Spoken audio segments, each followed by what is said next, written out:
Hello guys, Bigg Boss season 7 day 16 16ാമത്തെ ദിവസം Bigg boss ഹൗസിനുള്ളിൽ എന്തൊക്കെയാണ് നടന്നത് നമുക്കറിയണ്ടേ. അപ്പോ ആ ഒരു വിശേഷങ്ങളിലോട്ട് നമുക്ക് പോകാം. എന്നത്തെ പോലെ തന്നെ രാവിലെ പാട്ടും ഡാൻസുമായിട്ട് നമ്മുടെ മത്സരാർത്ഥികളെ ബിഗ് ബോസ് ആവേശഭരിതരാക്കുകയാണ്. അതായത് എല്ലാവരും ഉഷാറാവട്ടെ എന്ന് വിചാരിച്ചിട്ട് എന്നത്തെ പോലെ പാട്ടും ഡാൻസും ഒക്കെ ആയിട്ട് എല്ലാവരും എണീറ്റു ആട്ടവും പാട്ടൊക്കെ കഴിഞ്ഞിങ്ങനെ ഇരിക്കുന്ന സമയത്ത് കാലത്ത് തന്നെ നമ്മുടെ അപ്പാനി ശരത്തും അക്ബറും കൂടിയിട്ട് ഷാനവാസിനെ കുറിച്ചിട്ട്, അതായത് ഇന്നലെ കുറച്ച് സംഭവങ്ങൾ നടന്നായിരുന്നു രാത്രിയിൽ. ഷാനവാസും അപ്പാനിയും അക്ബറൊക്കെ തമ്മിലുള്ള ഒരു ചെറിയൊരു പ്രശ്നത്തെ കുറിച്ചിട്ട് ഒരു ചർച്ച നടന്നായിരുന്നു. അതിനെ കുറിച്ചിട്ട് വീണ്ടും അവർ ചർച്ച ചെയ്യുകയാണ്. അവൻ അങ്ങനെ പറഞ്ഞത് ശരിയായില്ല, എന്തുകൊണ്ടാണ് അങ്ങനെ ഷാനവാസ് പറഞ്ഞത് എന്നതിനെ കുറിച്ചൊക്കെ നമ്മുടെ അക്ബറിനോട് അപ്പാനി ശരത്ത് പറയുന്നുണ്ട്. അപ്പൊ ആ വിശേഷങ്ങളൊക്കെ എന്താന്നുള്ളത് നമുക്ക് വഴിയേ അറിയാം. എന്തോ ഒരു കാര്യമായിട്ടുള്ള ഒരു സംഭവം അപ്പാനി ശരത്ത് അവിടെ ചെയ്തിട്ടുണ്ടെന്ന് തോന്നുന്നു. അത് നമ്മുടെ ഷാനവാസിന് അറിയാം. എന്തായാലും നമുക്കത് വഴിയേ അറിയാം എന്താന്നുള്ളത്. അങ്ങനെ അതൊക്കെ കഴിഞ്ഞപ്പോ പിന്നെ നേരെ കിച്ചണിൽ ചെന്നപ്പോ അവിടെ ഓറഞ്ചിന്റെ ഒരു പ്രശ്നം. നമ്മുടെ ബിഗ് ബോസ് ഹൗസിലുള്ള മത്സരാർത്ഥികൾക്ക് ഒരു 31 ഓറഞ്ച് കൊടുത്തിട്ടുണ്ടായിരുന്നു. അതെല്ലാവർക്കും വീതിച്ചു കൊടുത്തു. പിന്നെ ബാക്കി 10-14 എണ്ണം, അങ്ങനെ 14 എണ്ണം കണ്ട് ഉണ്ടായിരുന്നു എന്ന് പറയുന്നു. പക്ഷേ അവര് വന്ന് ചെക്ക് ചെയ്ത് നോക്കുമ്പോൾ അവിടെ 7 എണ്ണം ഉള്ളൂ. ബാക്കി ആരെടുത്തു എന്നുള്ളതായിരുന്നു അവിടുത്തെ ഒരു സംഭാഷണം. അപ്പൊ ആരെടുത്തു എന്ന് ചോദിച്ചപ്പോൾ ആർക്കും അറിയത്തില്ല ആരാ എടുത്തത് എന്നുള്ള കാര്യങ്ങളൊക്കെ.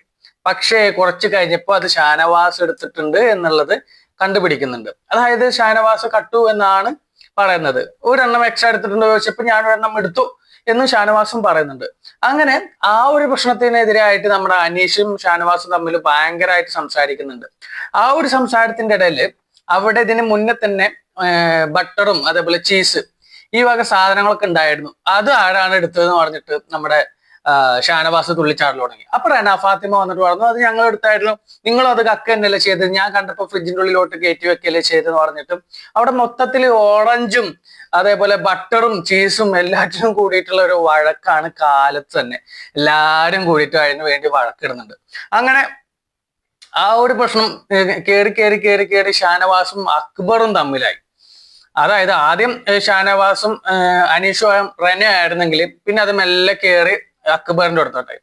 അങ്ങനെ ഇവർ രണ്ടുപേരും ഭയങ്കരമായിട്ട് ചീസിന്റെയും അതേപോലെ ഓറഞ്ചിനെയും പറ്റിയിട്ട് ഭയങ്കരമായിട്ട് എന്താ പറയാ ഉന്തും തള്ളൊക്കെ പോലെ നടക്കുന്നുണ്ട് ഷാനവാസും അക്ബറൊക്കെ കൂടിയിട്ട്. ഞാൻ വിചാരിച്ചു എന്തെങ്കിലും ഒരു ഡിസ്റ്റോടെ സംഭവിക്കുന്നു വിചാരിച്ചു. പക്ഷെ ആ ഒരു വഴക്ക് കുറച്ചു നേരം ഉണ്ടായിരുന്നു. ആ ഒരു വഴക്ക് ഷാനവാസ് അക്ബറും തമ്മിൽ. അത് എന്നിട്ട് പിന്നെ പറഞ്ഞു അതൊന്ന് സോൾവ് ആക്കി. അതൊക്കെ കഴിഞ്ഞിങ്ങനെ ഇരിക്കുമ്പോ അപ്പാനി ശരത്തിന് ഇന്നലത്തെ ഒരു പ്രശ്നം മനസ്സിന് പോകുന്നില്ല. അതായത് ഷാനവാസ് ആ ഒരു മാറ്ററിനെ കുറിച്ചിട്ട് രേണുവിനായിട്ട് സംസാരിക്കുന്നുണ്ട്. അതായത് ഞാൻ കാരണമാണ് ബിൻസി പോയത് എന്നുള്ളതാണ് ഇവിടെ എല്ലാവരും പറഞ്ഞു വരുന്നത്. ഓക്കെ, ശരി, ഞാനും അവളും തമ്മിലും നല്ലൊരു ഫ്രണ്ട്ഷിപ്പ് ഉണ്ടായിരുന്നു. അപ്പൊ ആ ഒരു ഫ്രണ്ട്ഷിപ്പിനെ വേറെ രീതിയിലോട്ട് വലിച്ച് ഇവിടെ സംസാരങ്ങളൊക്കെ വരുമ്പോ എന്നില്ലെങ്കിലും എന്റെ ഭാര്യയും പിള്ളേരും മക്കളും എല്ലാവരും കാണുന്ന ഒരു പരിപാടിയാണ് ബിഗ് ബോസ്. അപ്പൊ എനിക്ക് എന്റെ ഭാര്യയെ ഒന്ന് വിളിച്ച് സംസാരിക്കാൻ പറ്റുമോ എന്നുള്ള കാര്യത്തിനെ കുറിച്ചൊക്കെ രേണു സുധിനോട് അപ്പാന് സംസാരിക്കുന്നുണ്ട്. കാരണം അവിടെ ആ ഒരു മാറ്റർ ഇപ്പോഴും എല്ലാവരും സംസാരിക്കുന്നുണ്ട്. എല്ലാവരുടെയും സംസാരത്തിനിടയിൽ അപ്പാനിയുടെയും ബിൻസിയുടെയും ആ ഒരു സംസാരം അവിടെ ഇങ്ങനെ നടന്നു പോകുന്നുണ്ട്, RJ ബിൻസിയുടെ. അങ്ങനെ അതൊക്കെ കഴിഞ്ഞിരിക്കുന്ന സമയത്ത് നമ്മുടെ പണിപ്പുര ടാസ്കുമായിട്ട് ബിഗ് ബോസ് വീണ്ടും വന്നു. ഈ ആഴ്ചയിൽ ഒരു തവണ മാത്രമാണ് നമ്മുടെ പണിപ്പുര തുറക്കത്തുള്ളൂ. അതിന് 5 ടാസ്ക് ഉണ്ട്. ഈ 5 ടാസ്കിൽ 3000 പോയിന്റ് എടുക്കുകയാണെങ്കിൽ, അതായത് 20 സെക്കൻഡിനുള്ളിൽ നമുക്ക് ഒരു 10 പേരടക്കുന്ന ആൾക്കാർ കയറിയിട്ട് ഒരു 3000 പോയിന്റിനുള്ള സാധനങ്ങളൊക്കെ എടുക്കാൻ പറ്റും. പക്ഷേ ഈ ആഴ്ചയിൽ ഒറ്റ വട്ടം മാത്രമാണ് നമ്മുടെ പണിപ്പുര തുറക്കത്തുള്ളൂ എന്നുള്ള കാര്യം കൂടി എല്ലാവരും ശ്രദ്ധിക്കണം. കാരണം എന്താ വെച്ച് കഴിഞ്ഞാല് മറ്റേത് ആഴ്ചയിൽ 2 ദിവസം അല്ലെങ്കിൽ ഒരു 3 ദിവസമൊക്കെ തുറക്കുമായിരുന്നു. പക്ഷെ ഈ ആഴ്ചയിൽ ഒരു ഒറ്റ തവണയേ ഉള്ളൂ. പക്ഷെ 10 പേർക്ക് പോവാം. 3000 പോയിന്റ്സ് നിങ്ങൾ എടുക്കണം. അതിനനുസരിച്ചിട്ട് ആൾക്കാര് നമ്മൾ ഈ പനിപ്പൂരിലോട്ട് കയറ്റിവിടാൻ പറ്റുന്നതാണ്. അങ്ങനെ അതൊക്കെ കഴിഞ്ഞപ്പോ വീണ്ടും ഷാനവാസ് കുത്തിത്തിരിപ്പ് എന്ന് പറയുന്ന പോലെ നമ്മുടെ ആദില നൂറയോട് അപ്പാനിയെ കുറിച്ച് പറയുന്നുണ്ട്. അവന് ചെയ്ത കാര്യങ്ങൾ അവനക്ക് അറിയാമോ? അതായത് അവൻ ഈ ചെയ്ത കാര്യങ്ങൾ അവന്റെ ഫാമിലി കാണുന്നതല്ലേ.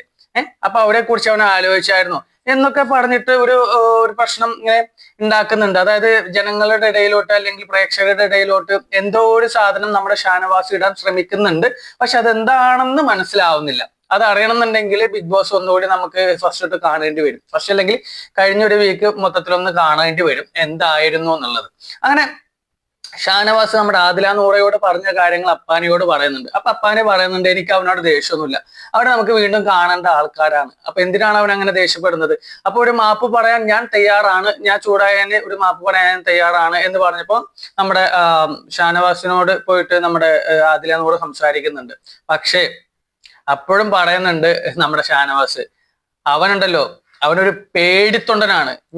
എനിക്കറിയാവുന്ന കാര്യം ഞാൻ ഇവിടെ വെളിപ്പെടുത്തി കഴിഞ്ഞാൽ അവൻ പെട്ടുപോകും, അതിന്റെ ഒരു പേടി കൊണ്ട് മാത്രമാണ് അവനിങ്ങനെ അഭിനയിക്കുന്നത് എന്നൊക്കെയാണ് അവിടെ പറയുന്നത്. അങ്ങനെ അതൊക്കെ കഴിഞ്ഞ് വീണ്ടും നമ്മുടെ പണിപ്പുഴ ടാസ്ക് ആരംഭിച്ചു. അതില് 2 തരം ഭക്ഷണങ്ങളാണ്. അതായത് ഒന്ന് നമ്മുടെ നല്ല രുചിയുള്ള ഭക്ഷണം, ഒന്ന് രുചിയില്ലാത്ത ഭക്ഷണം. അങ്ങനെ ഒരു 2 ടീമിനെ തെരഞ്ഞെടുത്ത്, ഒന്ന് ഷാനവാസിന്റെ ഒരു ടീമുണ്ട്, പിന്നെ ഒന്ന് ആര്യന്റെ ടീമുണ്ട്. അങ്ങനെ 2 ടീമിനെ തെരഞ്ഞെടുത്തു. അതില് ഓരോ ടീമിൽ നിന്നും ആൾക്കാർ ചെന്നിട്ട് ഭക്ഷണം കഴിക്കണം. ആ ഭക്ഷണം കഴിക്കുന്ന സമയത്ത് അതിന്റെ ടേസ്റ്റ് എന്താന്നുള്ളത് നമ്മുടെ മുഖത്ത് കാണാൻ പാടില്ല. അതായത് ഇപ്പൊ ഉപ്പുള്ള സാധനമാണ് നമ്മൾ കഴിക്കുന്നതെന്നുണ്ടെങ്കിൽ ആ ഉപ്പിന്റെ രുചി നമ്മുടെ മുഖത്ത് കാണാൻ പാടില്ല. അങ്ങനെ കണ്ടു കഴിഞ്ഞാൽ അവർ കറക്റ്റ് ആൻസർ പറയും. അവരെ കൊണ്ട് കറക്റ്റ് ആൻസർ പറയിപ്പിക്കാതിരിക്കുക എന്നുള്ളതായിരുന്നു ടാസ്ക്. ഇപ്പൊ ഞാൻ ചെല്ലുകയാണെങ്കിൽ ഞാൻ ഒരു ഭക്ഷണം കഴിക്കുന്നു, ആ ഭക്ഷണം കഴിച്ചത് ചിലപ്പോൾ പുളിയുള്ളതാണെങ്കിൽ ഞാൻ മധുരമുള്ള പോലെയൊക്കെ തിന്നുന്നു, അപ്പൊ അവർ പറയുന്നു മധുരമാണെന്നുള്ളത്, പക്ഷേ ആൻസർ പുളിയായിരിക്കും. അങ്ങനെ അവരെ കൊണ്ട് തെറ്റുത്തരം പറയിക്കുക എന്നുള്ളതായിരുന്നു ടാസ്ക്. അങ്ങനെ നമ്മുടെ ഫസ്റ്റ് നൂറ പോയിട്ട് ഫുഡ് കഴിക്കുന്നുണ്ട്. നൂറ കഴിച്ച ഫുഡ് നമ്മുടെ ബി ടീം, അതായത് എ ടീം ബി ടീമിൽ ഉണ്ടായിരുന്ന നമ്മുടെ ആര്യന്റെ ടീം പറയുന്ന ഉത്തരം എക്ക് എന്നായിരുന്നു. അതായത് മധുരമില്ലാത്ത എന്തോ ഭക്ഷണമാണെന്നാണ് പറഞ്ഞത്. പക്ഷെ ആ ഉത്തരം തെറ്റിപ്പോയായിരുന്നു. ആ ഉത്തരം എന്ന് പറഞ്ഞത് എം ആയിരുന്നു, അതായത് മധുരമുള്ള ഭക്ഷണമായിരുന്നു. അത് കഴിഞ്ഞിട്ട് അപ്പാനി പോയിട്ട് ഒരു ജ്യൂസ് കുടിക്കുന്നുണ്ട്. അപ്പാനി പോയിട്ട് ആ ജ്യൂസ് കുടിച്ചത് ഉത്തരം പറഞ്ഞപ്പോ നമ്മുടെ ബി ടീം പറഞ്ഞ ഉത്തരം ശരിയായി പോയി, എക്ക് എന്നായിരുന്നു. അത് ഉത്തരം ശരിയായിരുന്നു. പിന്നീട് ജസീൽ വന്നിട്ട് ഒരു ഭക്ഷണം കഴിക്കുന്നുണ്ട്. അപ്പൊ ആര്യന്റെ ടീം വന്നിട്ട് അവര് പറഞ്ഞു അത് എക്കാണെന്ന് പറഞ്ഞു, പക്ഷെ ഉത്തരം തെറ്റിപ്പോയി, എം ആയിരുന്നു അതിന്റെ ഉത്തരം ഉണ്ടായിരുന്നത്. പിന്നെ ഒനിയൽ വന്നു, ആര്യന്റെ ടീം വീണ്ടും ഉത്തരം പറഞ്ഞു, അതും തെറ്റി, എക്കായിരുന്നു ഉത്തരം, അത് എക്കായിരുന്നു അതിന്റെ ഉത്തരം. പിന്നെ നവീന് വന്നു, ഷാനവാസിന്റെ ടീം ഉത്തരം പറഞ്ഞു, അത് തെറ്റി, എം ആയിരുന്നു അതിന്റെ ഉത്തരം. പിന്നെ അനീഷ് വന്നു, പക്ഷെ അനീഷ് വന്ന സമയത്ത് അനീഷ് കഴിച്ച ഭക്ഷണം, അതായത് ആ ജ്യൂസ് കണ്ണടച്ചുകൊണ്ടാണ് കുടിച്ചത്. അതായത് മുഖത്ത് വേറെ ഒരു ഭാഗങ്ങളൊന്നും കണ്ടില്ല. നമ്മൾ എന്തെങ്കിലും സംഭവം ചെയ്യുന്നുണ്ടെങ്കിൽ ആ ഒരു ഇത് നമ്മുടെ മുഖത്ത് കാണുന്നുണ്ടെങ്കിൽ നമ്മുടെ കണ്ണിലാണ് കൂടുതൽ അറിയാൻ പറ്റത്തുള്ളൂ. അപ്പൊ അത് കാണാൻ പറ്റാത്ത കാരണം കൊണ്ടാണെങ്കിൽ പോലും അവർ ഉത്തരം പറയുന്നുണ്ട്. പക്ഷെ ആ ഉത്തരവും ആ ഉത്തരം ശരിയായി, എക്ക് തന്നെയായിരുന്നു ആ ഉത്തരം ശരിയായിരുന്നു. പിന്നെ ആദില വന്നത് ഷാനവാസിന്റെ ടീം ഉത്തരം പറഞ്ഞു, ആ ഉത്തരം ശരിയായി, എം ആയിരുന്നു. പിന്നെ അനുമോള് വന്നു, ഷാനവാസിന്റെ ടീം വീണ്ടും ഉത്തരം പറഞ്ഞു, അങ്ങനെ ആ ഉത്തരം ശരിയായി. അങ്ങനെ ആ ഒരു ടാസ്ക് കഴിഞ്ഞു പോയി. ആ ഒരു ടാസ്കിൽ 6 പോയിന്റുമായിട്ട് ടീം ഷാനവാസിന്റെ ടീമാണ് വിജയിച്ചത്. അവർക്ക് ഒരു 500 പോയിന്റ്സും കിട്ടി. ടോട്ടൽ 3000 പോയിന്റ്സ് ആണ് വേണ്ടത്. അതിന് 5 ടാസ്ക് ഉണ്ട്. അതിൽ ഫസ്റ്റത്തത് കഴിഞ്ഞു. പിന്നെ അങ്ങനെ ഇരിക്കെ ആ ഒരു ടാസ്ക് ഒക്കെ കഴിഞ്ഞിങ്ങനെ ഇരിക്കുന്ന സമയത്ത് നമ്മുടെ ജസീലിന് ആ ഒരു പോയിന്റ്സിൽ ജസീലിനെയാണ് ഫസ്റ്റ് നമ്മുടെ പണിപ്പൂരിലോട്ട് കയറ്റി വിടാനുള്ള ഒരു തെരഞ്ഞെടുപ്പ് കിട്ടുന്നത്. അതായത് ജസീലിനെയാണ് തെരഞ്ഞെടുക്കുന്നത്. അങ്ങനെ ഷാനവാസുമായിട്ട് സംസാരിക്കാൻ വേണ്ടിയിട്ട് അപ്പാനി കുറെ ശ്രമിക്കുന്നുണ്ട്. കാരണം ഷാനവാസിന്റെ കയ്യിൽ എന്തോ ഒരു പണിയുണ്ട് എന്നുള്ളത് അപ്പാനിക്ക് അറിഞ്ഞിട്ടാണെന്ന് തോന്നുന്നുണ്ട്. ഷാനവാസിന്റെ പിന്നാലെ നടക്കുന്നുണ്ട്. നിങ്ങൾ എന്നോടൊന്ന് സംസാരിക്കും, ഞാൻ എന്തെങ്കിലും മാപ്പ് പറയണമെങ്കിൽ ഞാൻ മാപ്പ് പറയാം, നമുക്കത് സോൾവ് ആക്കാം എന്നൊക്കെ പറഞ്ഞിട്ട് അതിനെ പറ്റിയിട്ട് ഇങ്ങനെ സംസാരിക്കുന്നുണ്ട്. പക്ഷേ നമ്മുടെ ഒരുപാട് ശ്രമിച്ചു നോക്കുകയാണ് അപ്പാനി, പക്ഷെ ഷാനവാസ് അടുക്കുന്നില്ല കേട്ടോ. അങ്ങനെ ഒരുവിധം കുഴപ്പമില്ലാത്ത രീതിയിൽ ഷാനവാസ് നമ്മുടെ അപ്പാനിയോട് സംസാരിക്കുന്നുണ്ട്. കാരണം ഇപ്പോ അപ്പാനിയുടെ ടീമിലാണ് നമ്മുടെ ഷാനവാസ് ഉള്ളത്. അതായത് ബി ടി അങ്ങനെ 2 ടീമായിട്ട് തിരിച്ചിട്ടുണ്ടല്ലോ. അതിലൊരു ടീമിൽ 2 പേരും ഉണ്ട്. അത് കാരണം ആണെന്ന് തോന്നുന്നു ചെറിയ രീതിയിൽ സംസാരിക്കുന്നുണ്ട്. അങ്ങനെ വീണ്ടും അടുത്ത പണിപ്പുര ടാസ്ക് തുടങ്ങി, 2ാമത്തെ ടാസ്ക്. അതിലെന്താ വെച്ച് കഴിഞ്ഞാൽ ഒരു 9 മൃഗങ്ങളുടെ ഫോട്ടോസ് വെച്ചിട്ടുണ്ട്. ആ 9 മൃഗങ്ങളുടെ ഫോട്ടോസിൽ ഇവർക്ക് വേണ്ട ആ ഒരു മൃഗത്തിന് അല്ലെങ്കിൽ ഇവർക്ക് ചേരുന്ന ഒരു മൃഗത്തിനെ തെരഞ്ഞെടുത്തിട്ട് ആ ബോർഡിന്റെ ബാക്കിൽ ഒളിച്ചിരിക്കും. അതായത് എ ടീമിലുള്ള ആൾക്കാർ ആദ്യം വന്നിട്ട് കുറച്ച് മൃഗങ്ങളെ തിരഞ്ഞെടുക്കുന്നു, എന്നിട്ട് അവര് ഒളിച്ചിരിക്കുന്നു. എന്നിട്ട് ബി ടീം വന്നിട്ട് ആ മൃഗങ്ങളൊക്കെ കണ്ടിട്ട് ആരായിരിക്കും ആ മൃഗത്തിന്റെ ഉള്ളിൽ ഒളിച്ചിരിക്കുന്ന ആള് എന്നുള്ളത് കണ്ടുപിടിക്കുക എന്നുള്ളതായിരുന്നു ആ ഒരു ടാസ്ക്. അങ്ങനെ എ ടീമിലുള്ളവരിൽ ശൈത്യ ഓന്തിനെ തിരഞ്ഞെടുത്ത്, ഒനിയല് കുറുക്കനെ തിരഞ്ഞെടുത്ത്, നൂറ എലിയെ തിരഞ്ഞെടുത്തു, രേണു ആമയെ തിരഞ്ഞെടുത്തു, ഷാനവാസ് സിംഹത്തിനെ തിരഞ്ഞെടുത്തു, ബിന്നി ആണെങ്കിൽ ഈച്ചനെ തിരഞ്ഞെടുത്തു, ജിസേലാണെങ്കിൽ നായനെ തിരഞ്ഞെടുത്തു, ശരത്ത് കണ്ടാമൃഗത്തെ തിരഞ്ഞെടുത്തു, ശാരിക കെ ബി പാമ്പിനെ തിരഞ്ഞെടുത്തു. അങ്ങനെ ബി ടീം വന്നിട്ട് അവരുടെ ഉത്തരങ്ങൾ പറയണം. ഇന്ന ആൾക്കാരാണ് ഇന്നതിൽ എന്നുള്ളത് എന്റെ എക്സ്ക്യൂസ് ഒക്കെ പറഞ്ഞിട്ട് അവർ ഉത്തരം പറയുന്നുണ്ട്.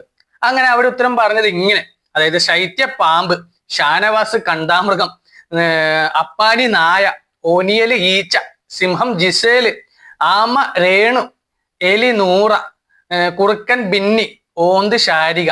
അങ്ങനെയാണ് അവർ ഉത്തരം പറഞ്ഞത്. പക്ഷെ അവർ ഉത്തരം പറഞ്ഞതിൽ രണ്ടെണ്ണം ശരിയായിരുന്നു. ഒന്ന് നമ്മുടെ രേണു സുധിയുടെ ആമ എന്ന് പറയുന്നത്, നൂറ എലി എന്ന് പറഞ്ഞ രണ്ട് ഉത്തരം ശരിയായി. അങ്ങനെ രണ്ടാമത്തെ സ്റ്റാർട്ട് ചെയ്തപ്പോൾ ബി ടീം വന്നിട്ട് അവർക്ക് വേണ്ട സാധനങ്ങളൊക്കെ അവരും തിരഞ്ഞെടുക്കുന്നുണ്ട്.